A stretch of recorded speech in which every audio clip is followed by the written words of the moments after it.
Lynn right here is making an argument that I've heard for many years. The argument being that because Asian immigrants are doing so well in this country, therefore racism against black people is a non-issue.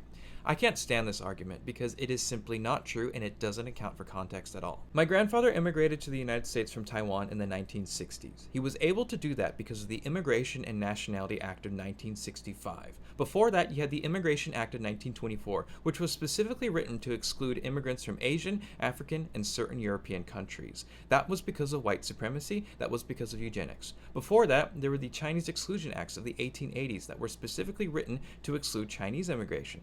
But the important thing to understand is that the reason why my grandfather was able to come here is because the Immigration and Nationalities Act of 1965 places special preference on people with connections and skills, usually highly educated people. This is why you get stereotypes like, oh, Asian people are inherently smart, Asian people are inherently good at math. That's because only the best of the best were able to immigrate here. China is a country of 1.3 billion people. There are incredibly stupid people in China. That is how it works. They just usually don't get the chance to immigrate here. In contrast to this, you have a black population that was taken over here in slave ships where they were forced to live in slavery for generations, being deprived of economic opportunity, basic human rights, or an education. Even after slavery is abolished, they still had to deal with black codes, being attacked by the KKK, convict leasing, sharecropping, or not even being able to vote at all until basically 1965. It doesn't even touch upon the numerous race riots and lynchings that occurred in the 20th century in response to black business owners doing well for themselves. Almost every single time black business owners start to gain a foothold on the economy, suddenly a white woman somewhere claims that they were attacked by a young black man,